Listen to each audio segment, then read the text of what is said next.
ఆస్పత్రుల్లో వ్యర్థాలను, చెత్తను ఇష్టానుసారంగా పడేస్తే చర్యలు తప్పవని అనంతపురం అర్బన్ ఎమ్మెల్యే దగ్గుపాటి ప్రసాద్ హెచ్చరించారు. స్వర్ణాంధ్ర స్వచ్ఛాంధ్ర కార్యక్రమంలో భాగంగా అనంతపురం నగరపాలక సంస్థ కౌన్సిల్ హాల్లో బల్క్ వ్యర్థాల నిర్వహణపై అవగాహన కల్పించారు. హోటళ్లు, రెస్టారెంట్లు, ఆస్పత్రులు, విద్యాసంస్థలు, కళ్యాణ మండపాల నిర్వాహకులతో సమావేశం నిర్వహించి చెత్త నిర్వహణకు సంబంధించి కొన్ని సూచనలు చేశారు. ఈ సందర్భంగా ఎమ్మెల్యే దగ్గుపాటి మాట్లాడుతూ ఆస్పత్రుల నిర్వాహకులు తడి, పొడి చెత్తను, అక్కడున్న వ్యర్థాలను మున్సిపల్ వాహనాలకు అందిస్తున్నారని ఇది సరైన పద్ధతి కాదన్నారు. ఆస్పత్రుల్లో వ్యర్థాలను కొన్ని ప్రమాణాల ప్రకారం వేరు చేయాల్సి ఉంటుందని చెప్పారు. వీటి విషయంలో పొల్యూషన్ కంట్రోల్ బోర్డు అధికారులు తగిన చర్యలు తీసుకోవాలన్నారు. ప్రతినిత్యం ఆస్పత్రులను తనిఖీ చేసి వారు చెత్తను ఏ విధంగా చేస్తున్నారన్నది పరిశీలించాలని సూచించారు. అనంతపురం నగరంలో డంపింగ్ యార్డ్లో కూడా 3.5 లక్షల చెత్త ఉంటే అందులో ఇప్పటికే 2.5 లక్షల టన్నుల చెత్త తీసివేశామని, మిగిలిన చెత్తను తొలగించి త్వరలోనే ఇక్కడ ఒక వేస్ట్ మేనేజ్మెంట్ ప్లాంట్ ను ఏర్పాటు చేస్తున్నామన్నారు. ఒక పార్కును కూడా నిర్మించబోతున్నట్లు చెప్పారు. ఈరోజు అనంతపురం అర్బన్ నియోజకవర్గంలో 3వ శనివారం కార్యక్రమంలో భాగంగా మా ముఖ్యమంత్రి నారా చంద్రబాబు నాయుడు గారి ఆదేశాల మేరకు, అలాగే మా యువ నాయకుడు, భవిష్యత్ నాయకుడు నారా లోకేష్ గారి సూచనల మేరకు ప్రతి 3వ శనివారం స్వచ్ఛాంధ్ర స్వర్ణాంధ్ర కార్యక్రమం ఏర్పాటు చేయడం జరుగుతూ ఉంది. అంటే ఒక్కొక్క నెలలో 3వ శనివారం ఒక్కొక్క నెల ఒక్కొక్క కాన్సెప్ట్తో జరగడం జరుగుతూ ఉంది. ఈ నెలలో ముఖ్యంగా బల్క్ చెత్త ఎక్కడైతే వస్తుందో, ముఖ్యంగా రెస్టారెంట్లు అయితే ఏమి, అలాగే ఆసుపత్రులు అయితే ఏమి, విద్యా సంస్థలు అయితే ఏమి, అపార్ట్మెంట్లు అయితే ఏమి, ఇక్కడ ఏదైతే బల్క్ చెత్త ఎక్కువగా వస్తుందో వీళ్ళకి అవేర్నెస్ కల్పించమని చెప్పేసి ఈ శనివారం కార్యక్రమంలో ఎస్ఓపి ఇవ్వడం జరిగింది. ఆ ఎస్ఓపి ప్రకారం రెస్టారెంట్ యజమాన్యాన్ని, అపార్ట్మెంట్ యజమాన్యాన్ని, అలాగే ఆసుపత్రి యజమాన్యాలని అందరినీ పిలిపించుకుని ఈరోజు మా మున్సిపల్ కార్పొరేషన్లో మీటింగ్ పెట్టడం జరిగింది. అంటే గత 2 ఏళ్లలో మా ముఖ్యమంత్రి నారా చంద్రబాబు నాయుడు గారు అధికారం తీసుకున్న తర్వాత ఈ కార్యక్రమాన్ని ప్రత్యేక కార్యక్రమంగా ప్రతి 3వ శనివారం పెట్టడం జరిగింది.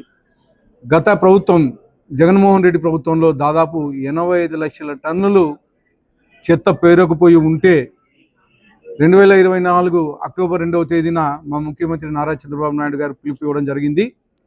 ఏ మున్సిపాలిటీలో కానీ చెత్త ఉండకూడదు, చెత్త డంపులు ఉండకూడదు అని చెప్పేసి మొత్తం అక్కడ డంపింగ్ యార్డులు ఏవైతే ఉన్నాయో డంపింగ్ యార్డులన్నీ ఖాళీ చేయించే విధంగా చర్యలు చేపట్టారు.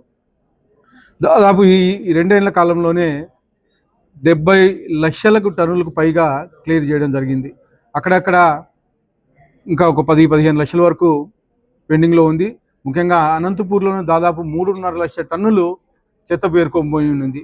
దాంట్లో 2 లక్షల టన్నులకు పైగా ఈ రోజు వరకు క్లీన్ చేయడం జరిగింది. త్వరలోనే మిగతాది కానీ క్లీన్ చేసి అదే ప్లేస్లోనే ఒక ఫ్రెష్ వేస్ట్ మేనేజ్మెంట్ ప్లాంట్ కట్టబోతున్నారు. కేవలం ఒక 1.5 ఎకరా 2 ఎకరాల్లో కడుతున్నారు. అంటే ఏ రోజు వచ్చిన చెత్త ఆ రోజే క్లియర్ చేసి మిగిలినంతా సిమెంట్ ప్లాంట్లకు పంపించడం కానీ, లేకపోతే ఆ ఎరువు కింద మారిందంతా రైతులకు ఇవ్వడం కానీ జరుగుతుంది ఫ్యూచర్లో. ముఖ్యంగా మిగతా ప్లేస్ దాదాపు మన డంపింగ్ యార్డ్ 12 ఎకరాలు ఉంది. మిగతా ప్లేస్ అంతా ఒక పార్కు మాదిరి పార్కు అక్కడ డెవలప్ చేస్తున్నాం. దానికి కానీ ప్రపోజల్స్ కానీ చేపట్టడం జరిగింది. టెండర్లు కానీ పిలిచి త్వరలోనే ఆ పార్కును కానీ ఏర్పాటు చేసే విధంగా చర్యలు తీసుకుంటామని చెప్పేసి తెలియజేయడం జరుగుతుంది. ఈ 2 ఏళ్ల కాలంలో మా ముఖ్యమంత్రి నారా చంద్రబాబు నాయుడు గారు ముఖ్యంగా అర్బన్ లాంటి ప్రాంతాలను ప్రత్యేకమైన దృష్టి పెట్టి ప్లాస్టిక్ నిషేధించే విధంగా, అలాగే రోజు శానిటేషన్ అంటే ర్యాంకింగ్ ఇస్తూ ప్రతి నెల ఈ మున్సిపాలిటీకి ఈ ర్యాంక్, ఈ నెలలో ఈ ర్యాంక్ ఉంది, ఈ నెలలో ఈ ర్యాంక్ ఉందంటే ఎంకరేజ్ చేసే విధంగా, మున్సిపాలిటీ ఎంకరేజ్ చేసే విధంగా చేస్తూ ఈరోజు ఈ స్వర్ణాంధ్ర స్వచ్ఛాంధ్ర కార్యక్రమం ఏర్పాటు చేయడం జరిగింది. ముఖ్యంగా గత 5 ఏళ్లలో ఎక్కడే కానీ ఈ చెత్త సరిగా సేకరించిన దాఖలాలు లేవు.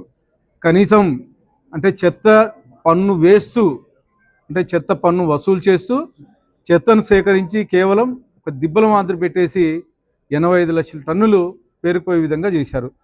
ఆ 85 లక్షల టన్నుల్ని క్లీన్ చేస్తూ ప్రతి మున్సిపాలిటీలోనూ రాష్ట్ర వ్యాప్తంగా ప్రతి మున్సిపాలిటీను ఫ్రెష్ వేస్ట్ మేనేజ్మెంట్ ప్లాంట్లు టెండర్లు కానీ పిలవడం జరిగింది.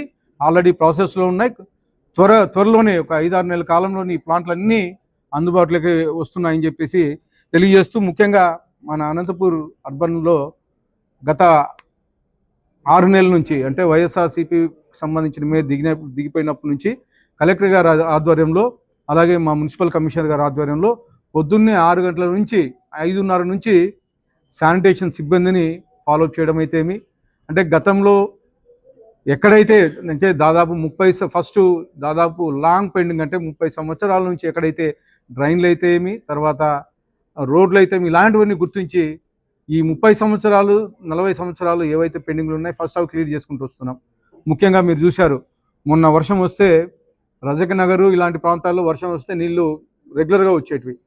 దాదాపు 5 కాలనీలు 6 కాలనీలు మునిగిపోయేటివి. దానికి ఒక శాశ్వత పరిష్కారం చూపించాం. అక్కడ ఏదైతే ఆక్యుపై చేసి డ్రైన్లు అడ్డం వేస్తున్నారో ఆ ఆక్యుపేషన్ మొత్తం తొలగించి ఈరోజు ఎంత పెద్ద వర్షం వచ్చినా కానీ నీళ్ళు బయట పోయే విధంగా దాన్ని ఏర్పాటు చేశాం. అది కమిషనర్ గారు అలాగే మా ఇంజనీరింగ్ సిబ్బంది దాదాపు ఒక 4-5 రోజులు అక్కడే ఉండి 24 గంటలు అక్కడే ఉండి దాన్ని శాశ్వత పరిష్కారం చేసే విధంగా చూపించుకుంటాం. ఇలాంటివన్నీ గుర్తించి, అంటే ఏవైతే అంటే టెంపరీ కాకుండా శాశ్వత పరిష్కారం వైపు ప్రతి కార్యక్రమాన్ని తీసుకెళ్లే విధంగా మా మున్సిపల్ కమిషనర్ కానీ కలెక్టర్ గారి కృషి చేస్తున్నారని చెప్పి తెలియజేస్తూ, మరొకసారి ప్రతి ఒక్క పౌరుడు, అనంతపురం నగరంలో ఉండే ప్రతి ఒక్క పౌరుడు బాధ్యతగా ఈ స్వచ్ఛాంధ్ర స్వర్ణాంధ్ర కార్యక్రమాన్ని చేయాలని చెప్పేసి తెలియజేసి అవకాశం ఇచ్చిన అందరికీ ధన్యవాదాలు తెలుపుకుంటున్నాను.